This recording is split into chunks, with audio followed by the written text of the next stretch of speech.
You're listening to the Lutheran Ladies Lounge podcast. I'm Sarah. I'm Erin. I'm Bree. And I'm Rachel. Today we have a mashup of all mashups. Part of me wonders if this is going to be even more epic than our Jell-O episode. Nothing can be more epic than the Jell-O episode. But quite possibly. So today we have some history, we have some food, we have maybe a horror story of food. It is going to be a great day. So this is an Iron Ladle challenge.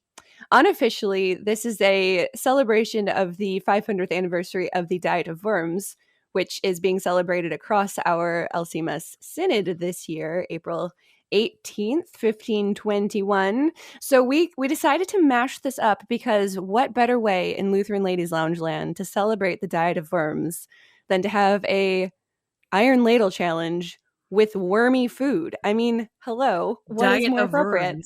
Hello. So before we get to the all-important recipes and food, Rachel, can you give us like the elevator pitch edition of the history of Diet of Worms so that people actually know why we're doing this? All right.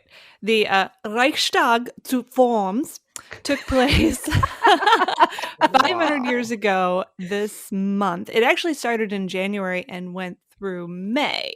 And this was the trial that's actually, Luther was already excommunicated at this point. So he had already been, through the ringer a little bit. But now he was being tried by basically the Holy Roman Emperor. Like, Charles V actually showed up and sat in a room for a couple of months to sort out this little Luther problem. Now, because medieval justice was what it was, of this 4-month trial, Luther was there for 2 days. Of course. Of course. So Luther showed up on April 16th. April 17th, he appeared in the court and was asked a grand total of 2 questions. 1, are these books yours? 25 of his books. They were obviously his. 2, do you recant, take back, renounce every word in them? Now, Luther was a fairly conservative reformer. He, despite all the abuses that he had called the church out on, he loved the Catholic Church and didn't want to necessarily cut all ties with it. So he asked for a night to think about it, pray about it, talk to a few friends about it, and came back the next day. Now, Luther, as you know, liked to have the last word. So So he was asked the questions again, and he said, yes, they're all mine. That was the easy one. Mm-hmm. Now, will you recant? He said, well, it's complicated, you guys, because they're not all the same kind of books. I mean, here are these writings of mine that are strictly devotional in nature. We all agree that they're fine. There's nothing wrong with them. Why would I recant those? Then there are the ones that deal with specific abuses in the church, and I can't recant those because if I do, there'll be no reason for those abuses not to continue. That would be like kind of unethical for me to take back those. And then there are the writings where I was perhaps a little abusive of individuals. I'm sorry about that, but I can't take those back either because they kind of deserved it. This is sounding like the worst apology ever. Keep going. Okay, so I hope I'm paraphrasing this appropriately. But in conclusion, he said this wonderful quote, which we remember to this day. He said, and this is the English translation, unless I am convinced by the testimony of the scriptures or by clear reason. For I do not trust either in the Pope or in councils alone, since it is well known that they have often erred and contradicted themselves. I am bound by the scriptures I have quoted, and my conscience is captive to the word of God. I cannot and will not recant anything, since it is neither safe nor right to go against conscience. May God help me. Amen. Now, legend also says that he added, before may God help me, he added those famous lines, here I stand, I can do no other. Hier stehe ich kann nicht anders. But that's, there's no like Debatable. source from that actual trial transcript that confirms this. I like to think that he said it, that someone remembered it got scribbled down later, but that's legend. It's a great legend. Yes. So if you've ever heard those words, here I stand, I can do no other. April 18th is the 500th anniversary of when that maybe kind of legendarily happened. Here I stand Sunday. Here I stand Sunday. So it is very appropriate that we celebrate, pull out all the stops with some fancy gourmet food. I would love to think that all our churches were like having fellowship meals or potlucks or at least receptions, but I know that not everybody is gathering in person or sharing food together yet. Sigh. But we can at least Iron Ladle challenge it with some wormy recipes for a well-balanced diet of worms. Yeah. The end. So fantastic. I honestly don't know a lot of our Lutheran history. I'm more of a small catechism girl. And so this is always great for me to learn more of the backstory. I forgot. I should tell you the verdict of the diet of worms. Oh, yeah. Oh, yes. Yeah. Like over a month later, I think it was end of May-ish, Charles V finally announced a verdict of heretic and outlaw. Which is the coolest thing, I think. I mean, to have, a possibly inbred Habsburg emperor call you an outlaw is pretty epic. That is. That would be an awesome thing for your resume. Luther lost the trial, but he won the war. So, and even though my dish is getting cold, I'm still found that I was curious as you were telling this story. So he had already been excommunicated. In January, yeah. In January. So did he have communion during that time? Did he commune himself? How long did he go without communion from the time he was excommunicated to whenever he picked it up again? I'm curious. Not take the excommunication lying down. He burned the papal bull it arrived on. Right. So since Luther was himself an ordained priest and a number of his compatriots in Wittenberg were ordained priests, I'm guessing that is very in keeping with Luther. Okay. You don't own me, Pope. Yeah. I love our Lutheran history. He would be perfect on some message boards these days. Right? Can you imagine Luther on social media? Facebook jail. He can get so fast. Exactly. Right to jail. 3 strikes in 24 hours. Didn't even know it could happen. Nope. If anyone can do it, Luther can. Okay, we need to get to eating worms because Erin's soup is getting cold. Right. So originally with the Iron Ladle challenge, we were going to the concept was everyone will do a riff on gummy worms. But very quickly I was like, I don't really want to do that. And so bad idea. That just is not capturing my imagination. And so I determined that we would make it just worms is the theme, and you interpret that each individually. We each interpret it individually. And so I am going to go first because mine is getting cold. I chose, what immediately came to mind is udon noodles. And these are it's a type of Japanese noodle. They're extra thick. They're thinner than a pencil, but they're like maybe 4 or 5 times the thickness of a spaghetti noodle. So very thick. And what especially makes them adds to their worm character. One, they're about the thickness of some of those big granddaddy earthworms that you see, not the little baby ones, but like the big ones. So they are that diameter, but there is a liveliness to them that when you pick them up, I took a little video, so I'll see about sharing it if it turned out, but they have this it almost feels like they're moving of their own accord because there's like this lively, springy nature to them as you're like picking up because they're long. They're somewhat hard to manage. Roundworms. They do. So it could have gone so much worse, you guys. Listeners, let me tell you, I nixed the idea that someone had of let's share the live coconut worm that one of our missionaries ate in Cambodia. And I'm like, no, it's just absolutely out of a horror movie. We will not put that.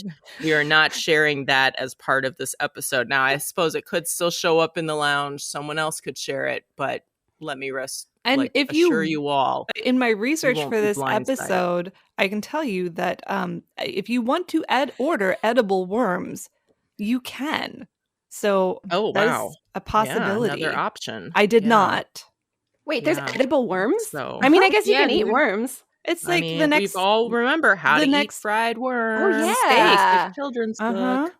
So I chose to make this soup. It is sort of a riff on classic Japanese soups. It has a mushroom-based broth that I just had a vegetable broth. I had one that had mushroom, but if you don't have it, just toss a couple of dried mushrooms in with a basic broth, whatever you have, chicken broth or vegetable broth, and it'll add the mushroomy taste and let that simmer a bit. I then also put in some baby bok choy because I live near a really great international grocery store. So that's where I got my udon noodles.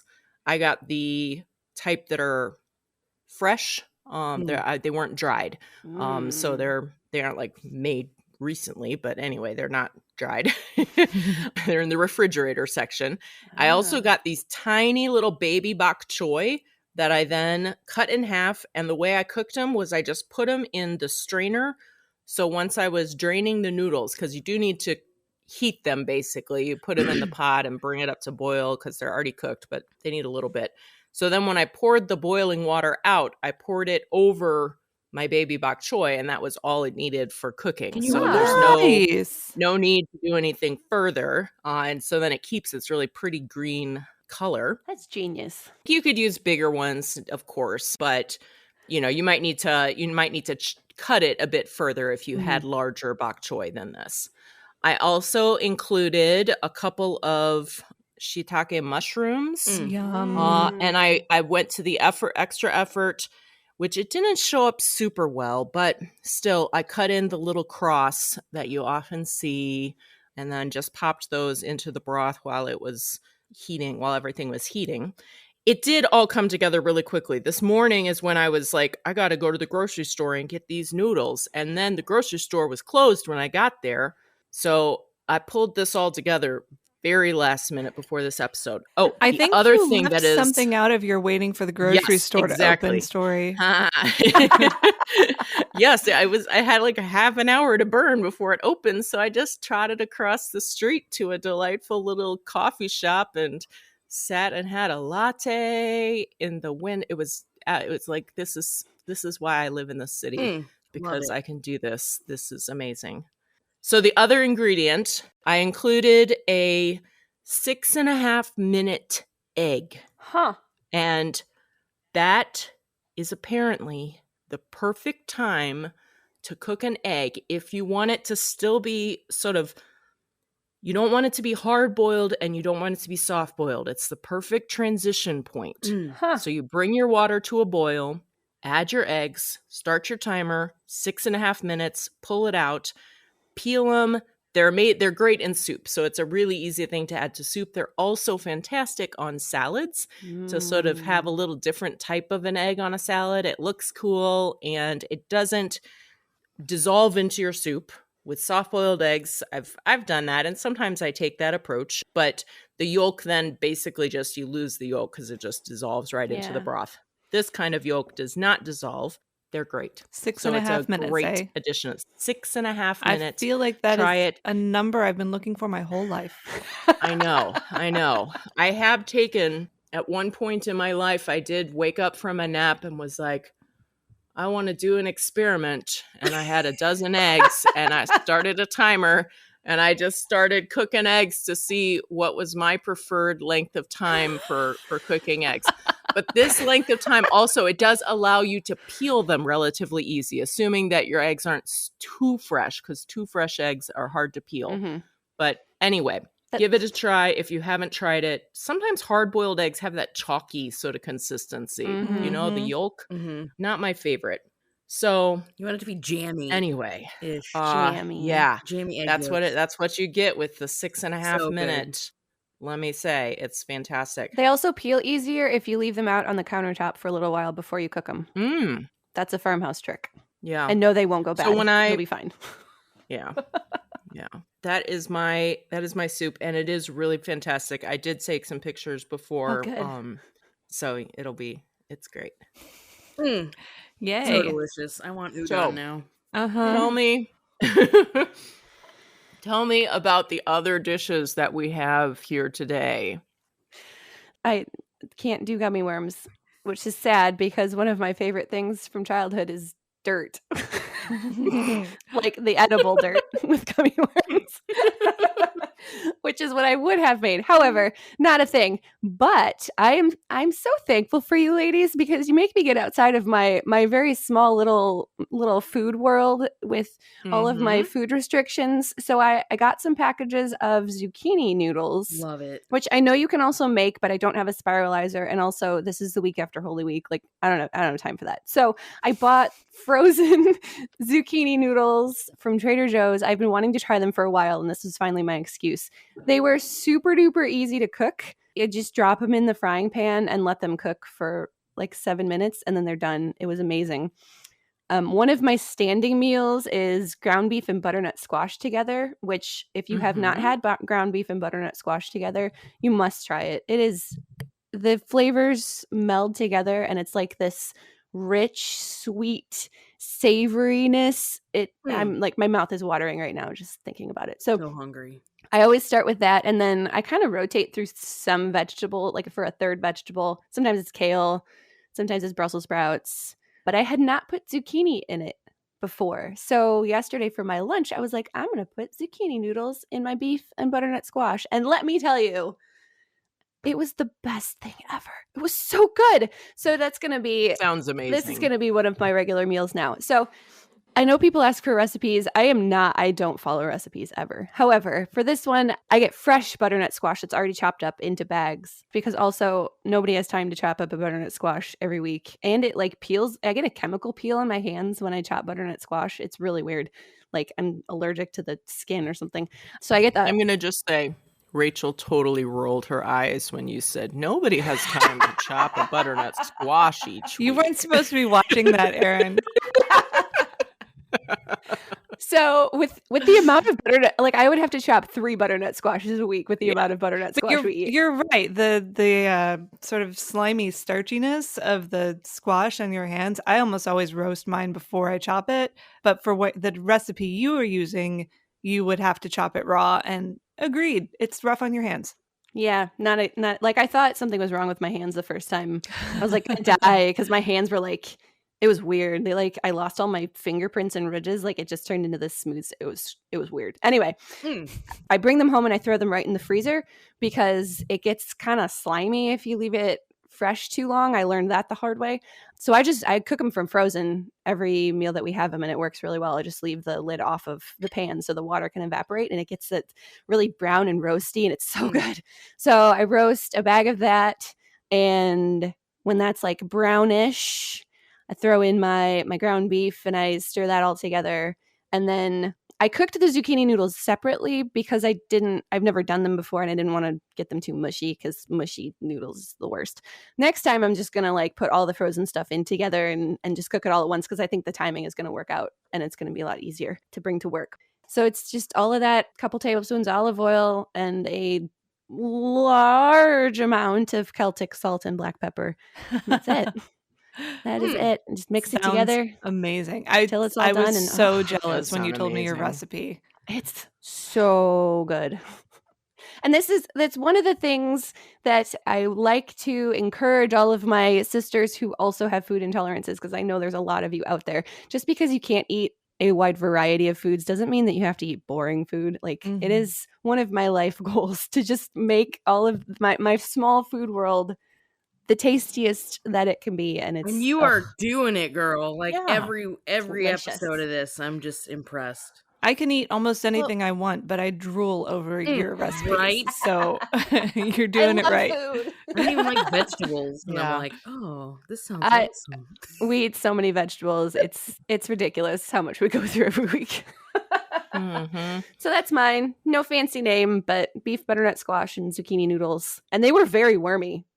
It was. I was The amazed. pictures, At yes, how- the pictures are impressive.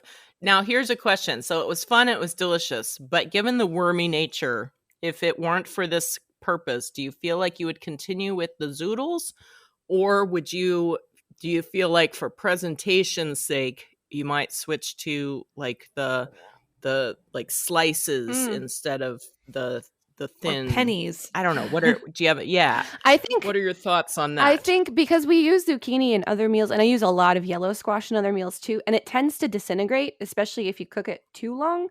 So I think I would stick with the noodles because of the texture difference.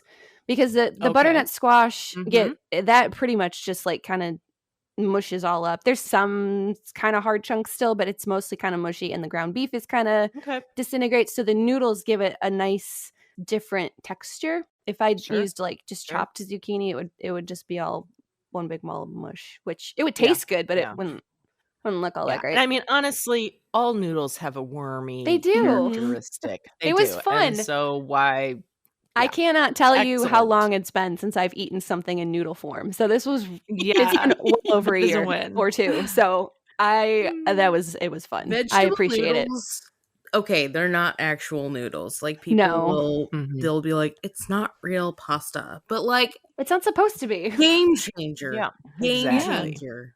Oh, Yeah. for sure. I started wormy. This is totally off topic, but kind of wormy in theme. When I was trying to like cut down my carbs, and I would save my Chinese leftovers and like the stir fries, and then rewarm them. But I would and I may have talked about this before, thin slice cabbage across the grain to make long, thin strips of cabbage, stir fry it in, and cabbage noodles. Who knew? Yeah. They're so good. There you There's beet go. noodles. There's just Yep. That's the thing with food substitutions, and it's kind of a mindset thing. There's a lot of food substitutions you can make, but if you like cauliflower rice, obviously it's not going to taste like rice. But if you treat it like cauliflower rice and not real rice, then you're going to enjoy it so much more love instead of cauliflower expecting it to taste like rice when it's not going to. so good. Right. So good. Excellent. 2 thumbs up. Excellent. Highly So, recommend. Fantastic. Now we've had a delicious appetizer. We've had our entree. Let's hear what's for dessert. Oh boy. The actual dessert Yes, first. let's write and this then down. we will have All right. hilarious stories that we enjoy after our meal is complete. Okay, I have the dessert to end all desserts, and even though it is basically brunch time, I am having a slice while You eat we away. talk. Yeah. Oh, Be careful. You might get a sugar rush just listening know. to this part of the I episode. I really don't eat a lot of sugar, you guys. I don't even eat a lot of carbs. So this cake is going to go straight to my head. yeah. You'll need a nap later. Okay, so Sarah mentioned that she loved the dirt pudding that was a staple when we were growing up in the 80s and 90s. Mhm. Yes. So this is a pudding made of either chocolate pudding, cream cheese, butter, sugar, whipped cream, and Oreos. Your pupils are kind of dilating. Are you okay? So this is a wonderful thing. And I wanted to do something around dirt because the traditional dirt recipe includes gummy worms either on top or mixed in. But I also found this piñata cake idea. There's this, and I'll put a link in the show notes, a variation on a piñata cake is basically a layer cake with a hole cut out of the middle layer that you then fill with like candy. In this case, gummy bears was the recipe I found. And I thought, wouldn't that be fun to do with worms? And I thought, well, you know, a layer cake with gummy worms in the middle wouldn't be nearly as tasty as a layer cake with dirt pudding and gummy worms in the middle. Yes. Oh. So that it. is what I did. But because I don't know, I like to be contrary a little bit. This wasn't just a layer cake. This was a quadruple layer cake with 2 layers of cake alternating with 2 Oh my layers gosh. of fudge brownie. Wow. I did this for a birthday party a couple years ago. Highly recommend it. If you want to make just the most impressive cake ever, do your regular layer cake in round pans and then reuse those pans for brownie mix. You bake it for a little bit shorter Wow. time than if you're doing in a 13 by 9, but as long as you put your wax paper or parchment paper on the bottom to keep from sticking, you can use these guys as bona fide layers in a layer cake. Huh. So that's what I did. I have brownie, Okay. cake, brownie, cake, whole cut out of the middle 2 layers, Okay. filled with layers of crushed Oreo, dirt pudding, gummy worms, rinse, repeat, then put the top layer of the cake Wow. on, frost the whole thing, and have my artistic teenage daughter draw a red Luther rose on top because That is it works. amazing. So this was an interesting recipe to put together. I got a little ambitious. I wanted too much dirt in the middle. So I cut my holes in the cake and the brownie a little too big. So the brownie started to fall apart. So we had this sort of leaning tower of cake. Diabetes. Still leaning tower of diabetes.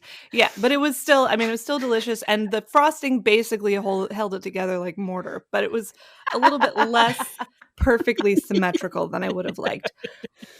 And the other problem was that by the time we got, well, I'll say that the second problem, I was making the recipe, sort of cobbling together several recipes to make this.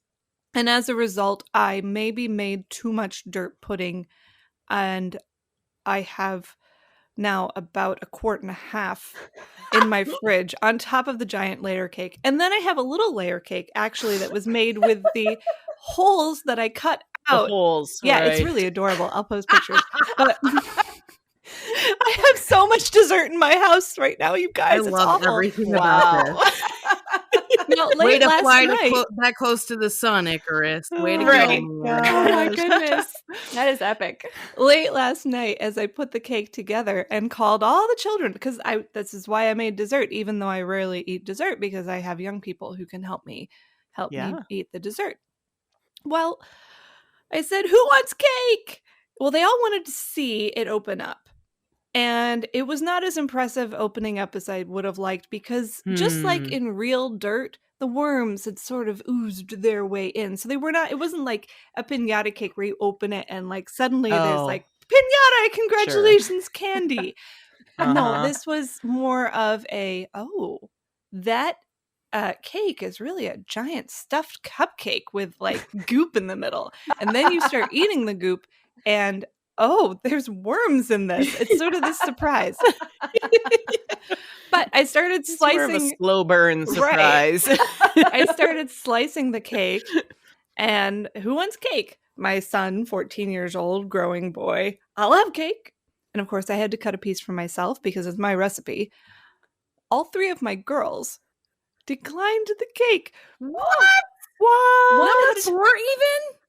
Well, number 4 helped me make the cake and may have eaten her weight in cake frosting, Oreos, and gummy worms over the last 3 hours. Imagine how much more leftovers you would have if she had not helped. I'm wishing I hadn't bought the 2-pound bag of gummy worms. I'll tell you what.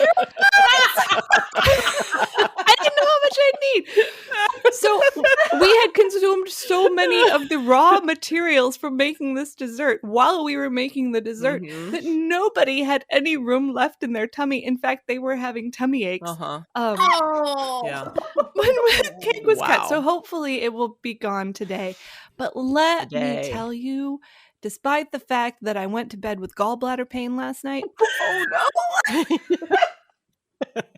and restless legs, this cake, side effect euphoria. It is so good. I mean, it's got the best of chocolate layer cake and brownies and pudding and cheesecake and Oreos. I mean, it's all in there. The only part I would actually leave out if I were doing it again, is the gummy worms. But I figured that wasn't optional.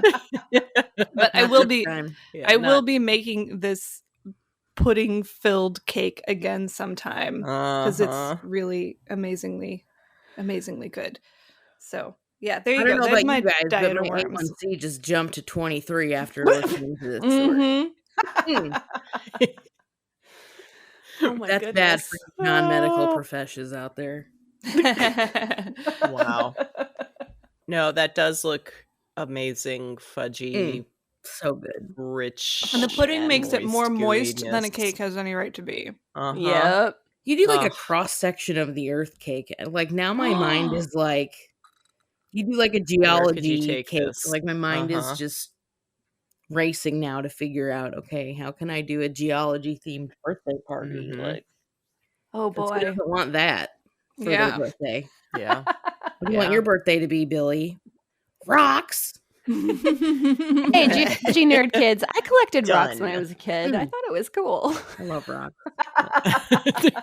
So word to the wise, I will post recipes in the show notes, but if you start with a basic dirt recipe, cut it in about a quarter.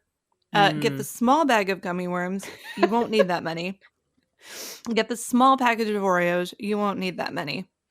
And that just learn from my mistakes so you don't end up with like 3 months worth of desserts in your fridge all at the same time. It's good you're saying that because as we've often commented, we do try and put things down in recipes, but I think most of us do not tend to do a lot of true cooking from recipes. That's boring. So it's nice to give those verbal cues for those listeners out there who are just inspired by hearing it and are thinking, I could do that. But it doesn't, let me be honest with you, it doesn't always work. It doesn't always work. So I want to hear about the great trial and tribulation that you endured. This is so good. It was one of the 7 seals, maybe. Guys, I unearthed a recipe from like the depths of hell. Like it was so bad. So I knew that we were doing this worm theme, and initially, we had said gummy worms, and so my mind instantly went to dirt and worms cake. But then I was like, that's so basic. Like, even though it's obviously not, like, but in my wanting to be edgy and unique in all things, I was like, I'm gonna do something different. I'm just gonna do it. So I was thinking about it. And first of all, I have the palate of a child, if you didn't already know this. And I love sour gummy worms. I love them. I love them. As an adult, I shouldn't be eating them anymore because, like, they come back up about 5 minutes later. So, like, I shouldn't be doing it for any reason, but I love them. And so I wanted to incorporate those into a dish. And man, I did not do, like, the challenge, the Iron Ladle challenge. I failed the challenge, you guys. Like, it ended up in the trash can. Like, we're gonna vote you off the show immediately in the trash can. I have a picture of it laying in the bottom of my trash can. We have that picture, by the way. We can share it on social media. We do have it. Yeah. So when I think about sour gummy worms, I'm like, okay, how can I incorporate these? And if you've ever had a sour gummy worm, they're not like a traditional gummy worm. Traditional gummy worms are kind of like a jelly-ish sort of concoction. I think sour gummy worms are more, for me, reminiscent of like a marshmallow. And so I was like, oh, I'm going to make Rice Krispie treats with incorporating sour gummy worms into like the marshmallow bindingness of it. This seems like a well-advised situation, yeah, it right? seems like it would Mostly work. corn Okay. syrup, which Yeah. is what the binder is for Rice Krispie treats. Exactly.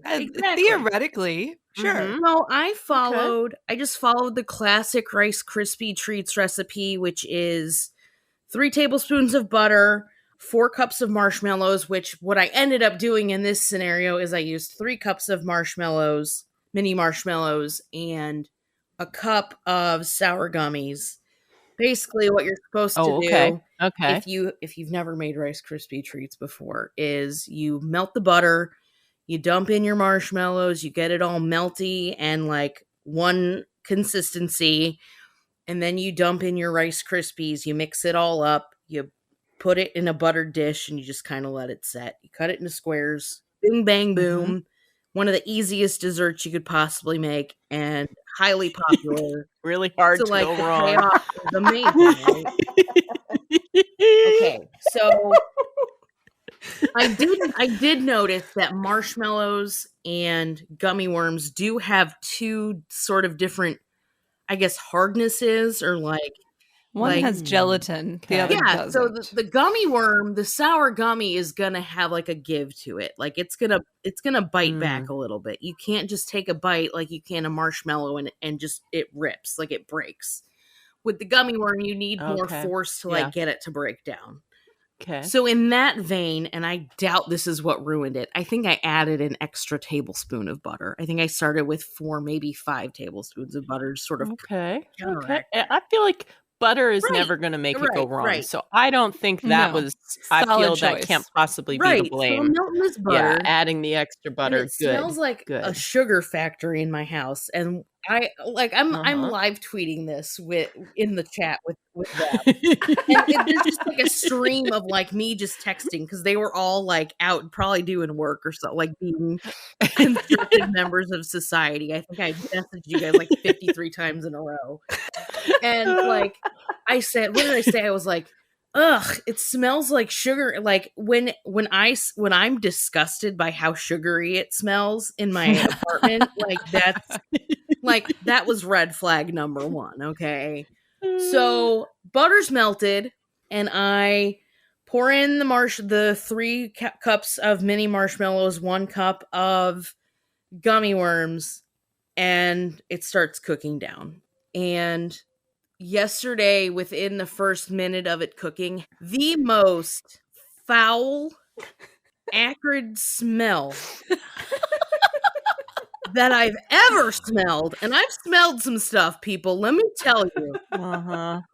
entered my nostrils. It has permeated every fabric item in my apartment. I feel like You got a lot of porous surfaces there. it was offensive. And I was like, that was red flag number 2. So, like, you know how in the Bible it talks about like making pleasing sacrifices to God and like the odor like both his nostrils, and like if that is truly what we're living in right now, like I don't know why I wasn't like lightning didn't strike me and like just like kill me on the spot, right? Like why Unclean didn't sacrifice. I did not turn into a pillar of salt. I don't know why. So I'm like, okay, well, maybe it's just kind of, it's just getting through, like, they're denaturing the proteins. For some reason, I turned into Alton Brown for about 5 minutes. I love that you did not immediately bail on this recipe. You're like, it smells like a chemical plant just blew up in my kitchen. Just see this through. See how it plays out. Like, my eyes were like, Neighbors are like, who's cooking meth? I'm like retching, right? I'm like, oh, like I'm retching, okay? And I'm like, okay, I'm just gonna melt it down. I'm gonna see what happens. I'm gonna power through it. So I get it to melt down. If you want to be a troll about life and want to try this, you may need a couple extra minutes for everything to incorporate into one consistent binding agent, okay? And I very much live by the code of if it doesn't smell good, it's probably not going to taste good either. However, I was like, you know what? Maybe this is one of those scenarios where it smells like a dumpster fire, but it actually tastes fine. cheese. Yeah. Yeah, or durian fruit or something. Although this probably smelled worse than that. So it's all in this saucepan, just like this abomination. What does it It look looked like? like Rice Krispie Does it- treats, and it was actually kind of fun because there were kind Okay, of some rainbow okay. flecks in there, right? And frankly, I honestly would be willing to try this again, maybe with like traditional gummy worms. But even then, like, why would you even bother? Because Rice Krispie treats are fine on their own. You don't need to make them any fancier, right? Don't gild the lily. That's part of the appeal, right? It's simple and it's delicious. Yeah. So I put them. I started laying them in my pan, and I was like, you know what? At this point, I'm like, I'm about 2 seconds away from barfing everywhere. Maybe I should try this and see if it's even worth pressing into a pan. You took a I bite? am committed, You people. have a dedication. This is dedication to this podcast. I Okay. take back what we said earlier. Brie doesn't lose the challenge. Brie wins the Iron Ladle challenge because that took guts. So I pinch off this little piece, right? And it still it smells awful. And I lift this Franken treat up to my lips, and I'm like, oh, I hope this is worth it. And it was not worth it. Point being. And I literally, when I ate it, I was like, my visceral reaction was, oh, nope. And like I ran to get a paper towel, and I was like licking the paper towel several times, and like it was still like in my olfactory system, like it haunted my olfactory system for the rest of the night. Like it was everywhere. So I'm like, no, he wasn't. No, he was not. Would have been an intervention as part of this story. So after I throw everything in the trash, it still smells like. What was oh my Super gosh, doing? he's just while sitting there all this being was like, going Mom, down? what are you doing? Like, are you okay? You look like you're in distress. How can I help? Right? So what I didn't want was I didn't want my husband to come home and be like, it smells like a turd covered in burnt hair. Like, what did you do?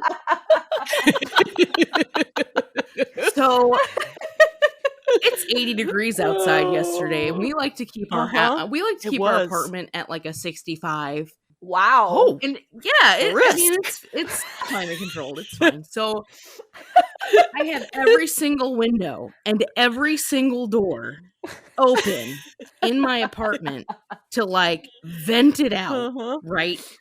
Are you running the bathroom Yes, fan? exactly. Like it was ventilated in here, Yep. and frankly, I'm surprised the fire alarm didn't go off to like preemptively. Like this is a chemical fire that's going to start. Chemical you emergency. Need to evacuate immediately.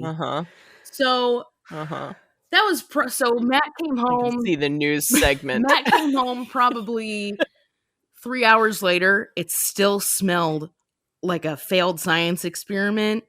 But he's like, I was like, do you smell that? He's like, I don't smell anything. And I'm like, oh no. Like, this is how I'm going to taste and smell everything from now on. Like, what's the point of going on? Like, what? It's like when you stare at the sun and you have the image burned into your retinas. It did that to your nose. And like my taste buds too, kind of, because like I was trying to cleanse the palate. I was drinking water. I was drinking pop. I was eating fruit. Like I was doing everything in my power to get rid of it. So I would tell you what. Take straight shots of apple cider vinegar? Because I bet that would have fixed it. Could have. Oh. But like we went out and got a bite to eat last night for dinner, and like even then, like my canned Diet Coke in a cup of ice, like I was still I was haunted by the smell. I'm going to tell you what.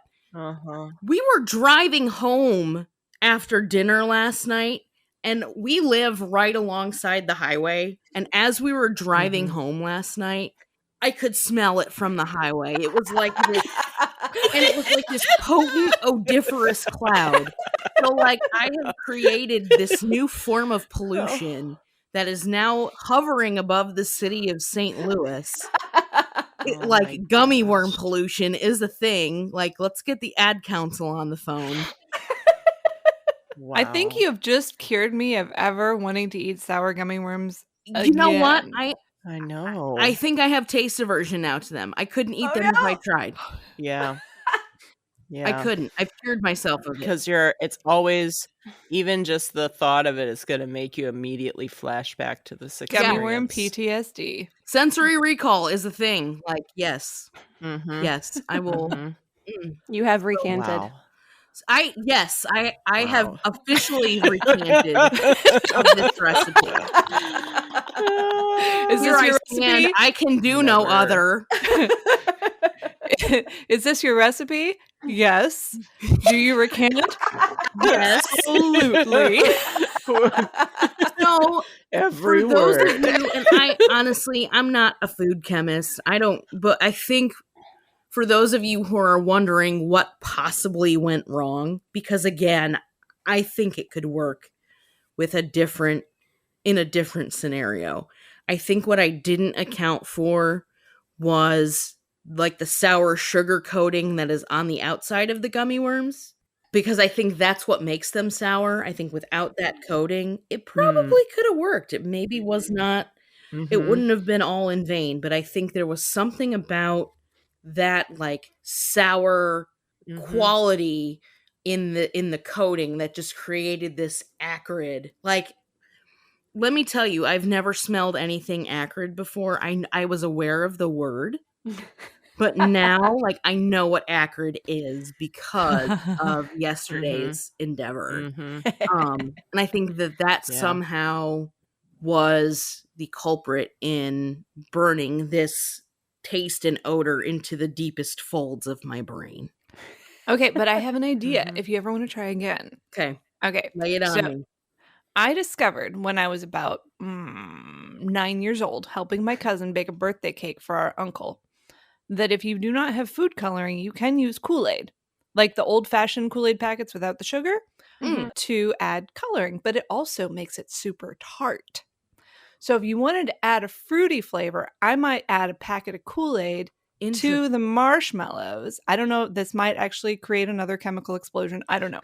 But you could make a super tangy, tart binder that way and then stir your gummy worms, sour or otherwise, in with the Rice Krispies. So they don't melt, but they're sort of like woven all throughout Sure. the dessert. And you've got a Mhm. tangy Rice Krispie treat with gummy worm surprise in the middle. And it probably Um, wouldn't burn your skin down to the Mhm. bone when you touched it. One Probably would hope not. not. Uh-huh. Yeah, that's a good idea.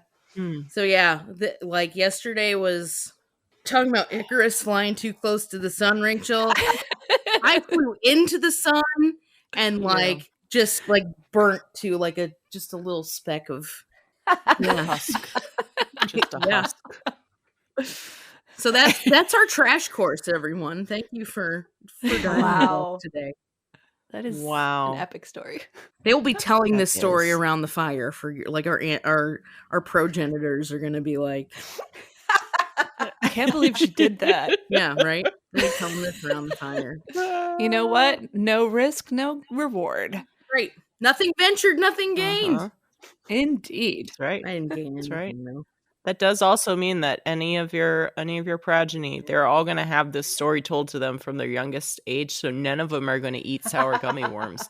People are going to often be like, man. no. I won't No, give we- them to my we kids can't do now. that. Like, no, ain't No. happening. Nope. Excellent story and Yes. a worthy experiment.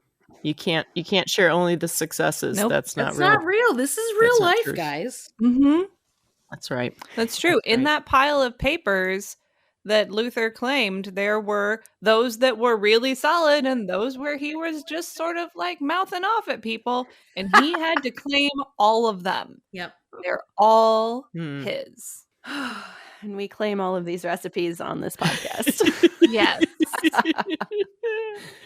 In the program notes, we will not only include, recipes and photos and the usual stuff, but also a couple of links if you want to learn more about the diet of worms, Reichstag soup forms. There's a great article on LutheranReformation.org by Dr. Chad yes. Kilcrease, one of our own, that sort of lays it all out, tells the story. There's also, if you like more comedy with your history, Yes. I really love the video that Pastor Hans Fiene of Lutheran Satire put out a couple of years ago. Was it a couple of years ago? Might have been just last year. Anyway.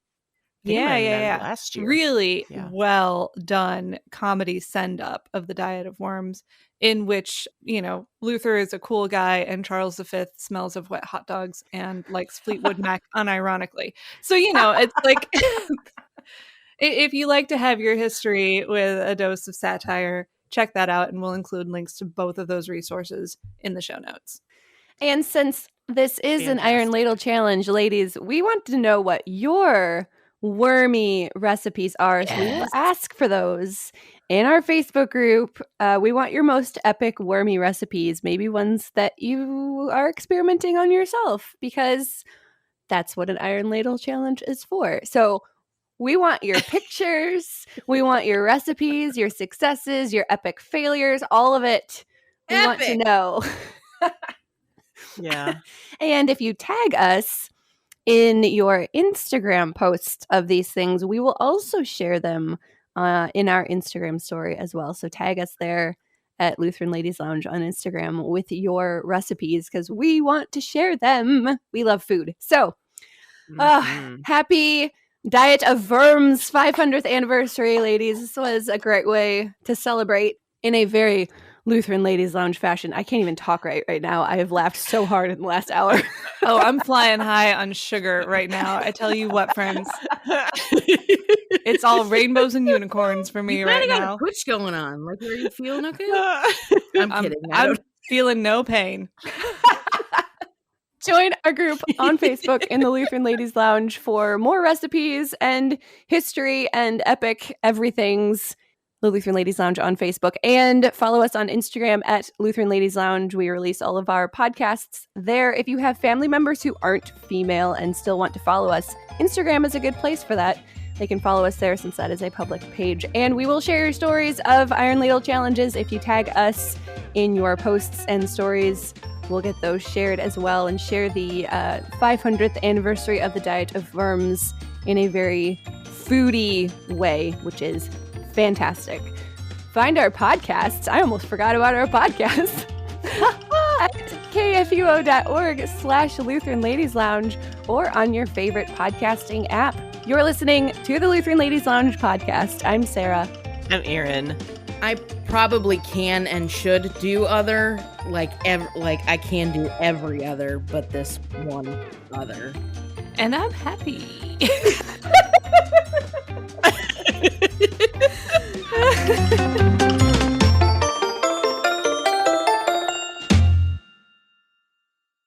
Views and opinions expressed on the Lutheran Ladies Lounge podcast may not represent the official position of the management or ownership of KFUO Radio, the Lutheran Church Missouri Synod. The Lutheran Ladies Lounge is produced by KFUO Radio and available at kfuo.org or wherever you get your podcasts. Join our community on Facebook in the Lutheran Ladies Lounge. Will you hold that up to the camera? I'm sorry. The bok choy part. Yeah, hang on. Oh, You see that? it's so beautiful. beautiful. Yeah, it's so adorable. On that note, join our group on Facebook in yes, join our group. I'm done. I'm done. I can't talk. Can you guys hear me? Oh, lost connection to the server.